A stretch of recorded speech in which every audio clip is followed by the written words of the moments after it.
Hello बच्चों, let's read out the question. Fill in the blank.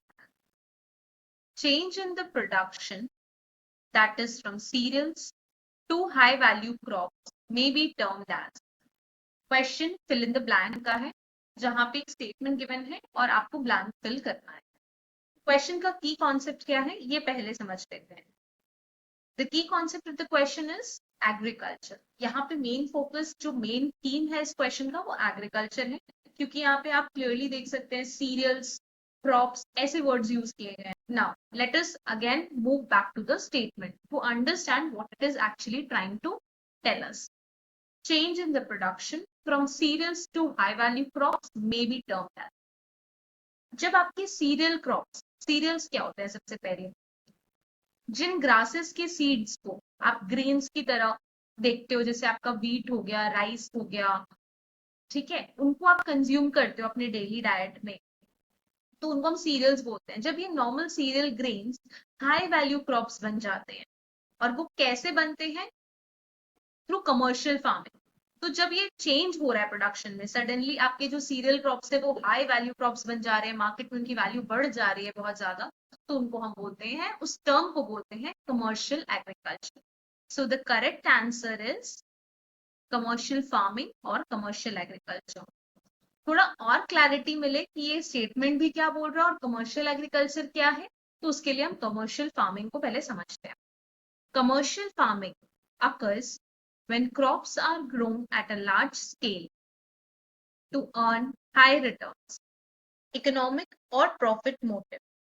Commercial farming या agriculture एक ऐसा activity है जहां पे क्रॉप्स को लार्ज स्केल में ग्रो किया जाता है in order to earn profit.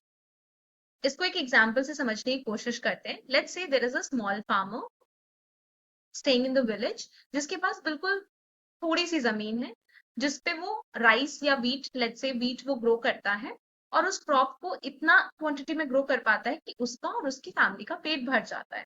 तो that is called as subsistence farming. आप अपनी सेल्फ सस्टेनेंस के लिए क्रॉप को ग्रो कर रहे हो.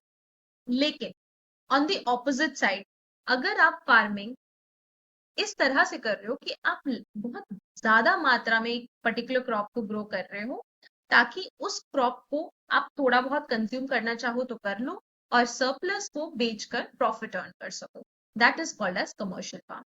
आज तो 21st सेंचुरी में एग्रीकल्चर इस लेवल पे मॉडर्नाइज हो गया है कि हम जानते हैं रूरल एरियाज और सिटीज दो तरह का स्ट्रक्चर है हमारे पूरे सोसाइटी में. विलेज में फार्मर्स मोस्टली ग्रो करते हैं क्रॉप्स को, और सिटीज में उन क्रॉप्स को सप्लाई किया जाता है. तो सप्लाई कैसे हो रहा है, जब सरप्लस ग्रोथ होगी. और वो क्यों किया जा रहा है, क्योंकि उन क्रॉप्स को बेचकर उन्हें प्रॉफिट मिल रहा है. तो इससे क्या देख रहे हैं हम, एक प्रॉपर शिफ्ट हुआ है. पहले क्या होता था, ट्रेडिशनली सब्सिस्टेंस फार्मिंग प्रैक्टिस किया जाता था. तब पहले के टाइम पे, बहुत पहले के टाइम पे, सब अपने अपने क्रॉप्स को ग्रो करके खुद कंज्यूम कर लेते थे. लेकिन ये जो पूरा स्ट्रक्चर बदलने की वजह से आज यही सीरियल्स, यही ग्रेन्स हाई वैल्यू क्रॉप्स हो चुके हैं, क्योंकि इनकी मार्केट में एक वैल्यू है, एक डिस्टिंग्विश्ड वैल्यू है. इनको आप बेच के पैसा कमा सकते हो. That is why it has been mentioned change in the production from cereals to high value crops. That is why the correct answer for the statement is commercial agriculture. Change in the production from cereals to high value crops. I hope you have understood the question well. Best of luck.